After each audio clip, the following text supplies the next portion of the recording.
Okay, Jewel, how are you today? I'm good. How are you? I'm good, yeah. Thanks for coming in. How's everything going lately? You mentioned last time you were really stressed about your trip planning. How's that going? I am so stressed, Lindy. Things are not working out like I want them to. And it's very complicated trying to plan it with, well, me and my husband and 3 other people on top of that. Yeah. And just trying to get what we want to do together, and they're not doing anything. Yeah. So That sounds really stressful. There's a it is. lot going on. Where are you going again?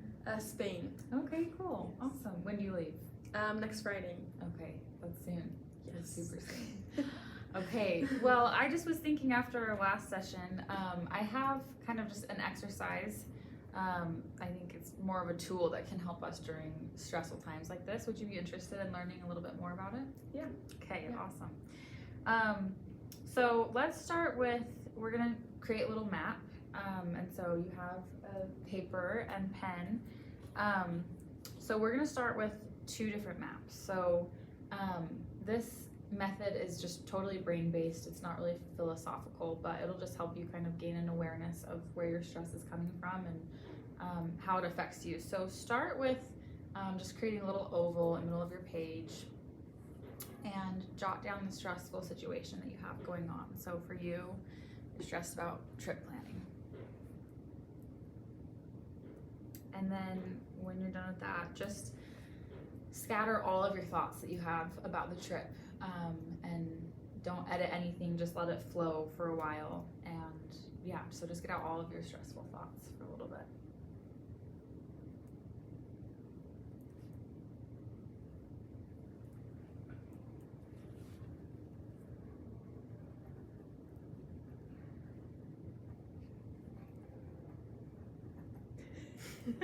What the fuck? Okay.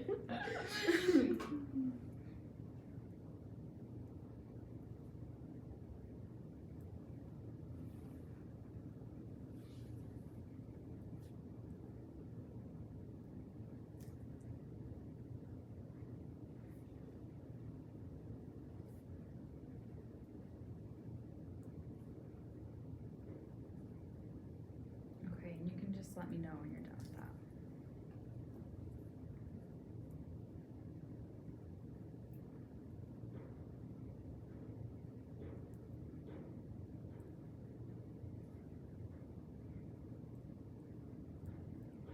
Okay. Okay, so what did your body feel like as you were doing that? Did you have any tensions anywhere? My back, my upper back is like tense, Okay. and my upper arms and shoulders a bit, Okay. and my like breathing was like kind of shallow, but in like an anxious way, Yes. like kind of holding it, Yeah. going deep. Do you feel like you've been that way all day, or do you feel like it kind of got worse as you were thinking about the stress? I feel like it's been like that the last few days quite Okay. a bit, but Yeah. it did get like more intense as I was doing this. Okay. And then what did your thoughts feel like? Were they rapid, scattered? Were they smooth, flowing? What was like the feel of your thoughts? They were kind of scattered and like loud. Okay, yeah, that's a good word to describe it. Okay, and when you're in this state, so when you're feeling like you're having scattered and loud thoughts and you have that tension, how do you usually act?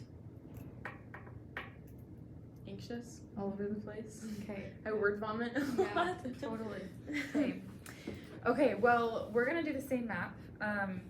So you can just get out another piece of paper and we're gonna do the same thing. So write your stress in the center. The same stress. Yeah, same stress. Okay. And then before you start writing your thoughts down, we'll just take a moment to kind of try to bridge the thoughts in our mind and our body. So just pay attention to the background noises. Just let yourself be silent and be more aware of your senses. So how your feet might feel on the floor, the fan in the background, other noises you might hear. We'll just take a minute for that.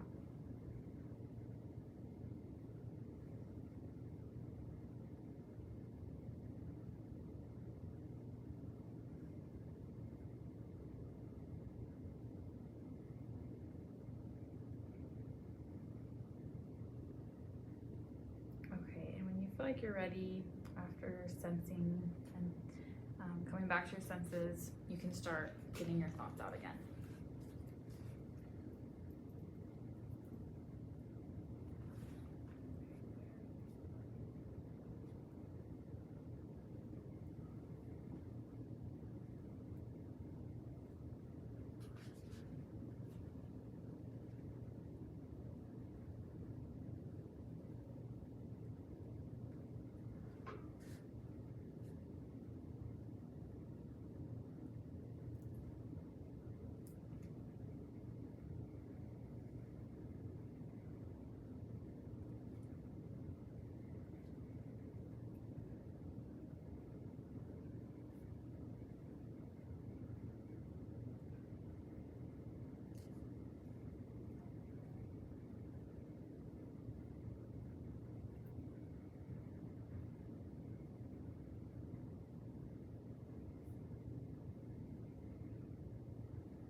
Okay, you ready? Yes. Okay, so now that you're done with those two, let's take a look, just look over both maps and tell me what you think some of your differences are between the two maps.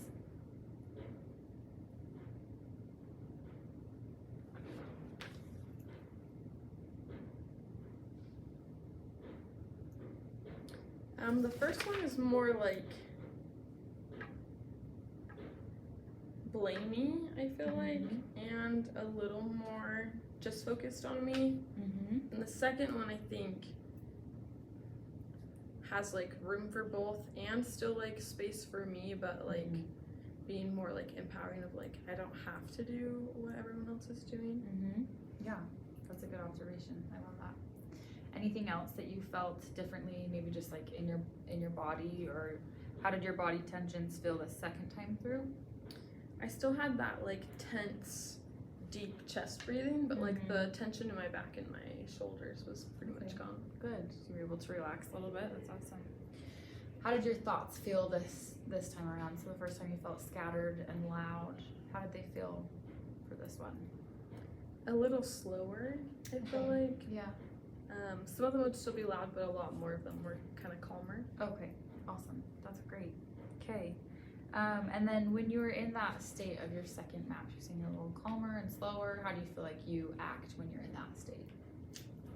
More like logical and emotional, but like having more space for myself and looking at things from like a better perspective instead of like being so anxious and just like going down the rabbit hole. Totally. That's awesome. Cool. So looking back over both of your maps, so that first map you were experiencing a lot of stress, and this is what we call in this tool of mind body bridging, that's what we call our identity system, or our I system. We call it the identity system because it's usually when we're over identifying with a certain emotion. So for you, you're over identifying with the stress that planning a trip causes.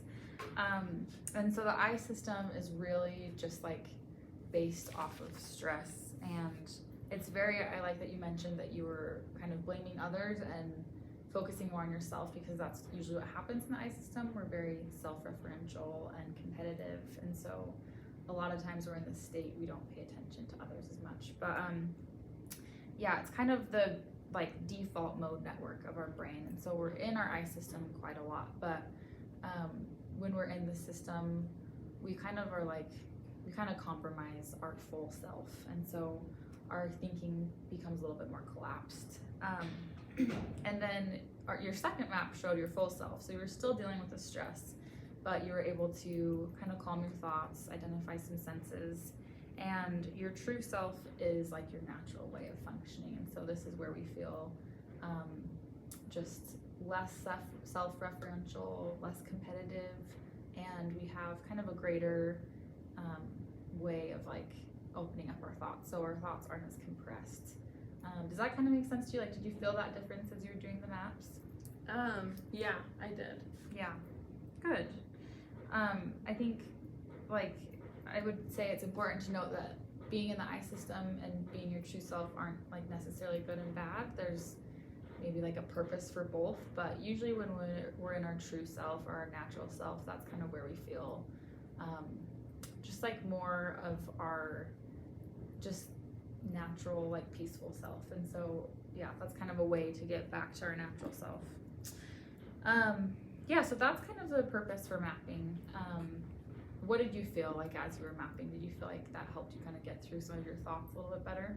Yeah, it did. Yeah. It did. Helped me get out of my head a bit more. Yeah, that's awesome. Yeah, so in mind body bridging, we do a lot of mapping. That just helps us kind of befriend and pay attention to the I system instead of ignoring it. And so when you feel like your I system is overactive, just getting and scattering all your thoughts onto a piece of paper into a map is really helpful. And it also just helps us see kind of more of what we're requiring for ourselves or for the world when we get it out on a map. But besides mapping, just as you're planning your trip and still feeling stressed, besides mapping, there's some other practices that we do in mind body bridging. We also do sensory awareness, so we did that at the beginning of your second map where we just paid attention to sound and any of the senses, so any touch or like hearing. Sometimes visual is kind of like overpowering to look at, and so I like focusing on like what you hear and feel. So yeah, that's kind of another sensory awareness practice. You can also just pay attention to your breath and not try to like necessarily change anything or fix it, but just pay attention to your breathing patterns. But yeah, do you have any questions about that? I don't actually. Yeah, I like that. Okay. And then another practice in mind body bridging is labeling your thoughts. Have you ever done that before? I've tried to before. Sometimes it's hard for me. Yeah, it is hard. I think like just recognizing it in the first place is kind of difficult. But the idea of thought labeling is that our thoughts are just thoughts. They're not necessarily like truth. And so sometimes that takes just like the harshness out of a thought. If you realize it's just a thought, it's not necessarily truth. And yeah, so you can try that as you're planning and feeling stressed, just trying to label your thoughts. When we give our thoughts too much power, that kind of feeds into our I system. So we can over-identify with the thought, or we can try to just label the thought. I like saying, like, I'm having the thought that this trip is stressful, or I'm having the thought that my friends are planning everything and I can't, instead of just saying, like, this trip is stressful. So those are the 3 bridging tools. Do you have any questions about those? Not really, actually. Yeah. Okay. I like them. Good, yeah. Well, I would just encourage you to try them as you get closer to your trip and as the semester wraps up and you're feeling stressful. So, yeah, good job today, Jewel. Thanks.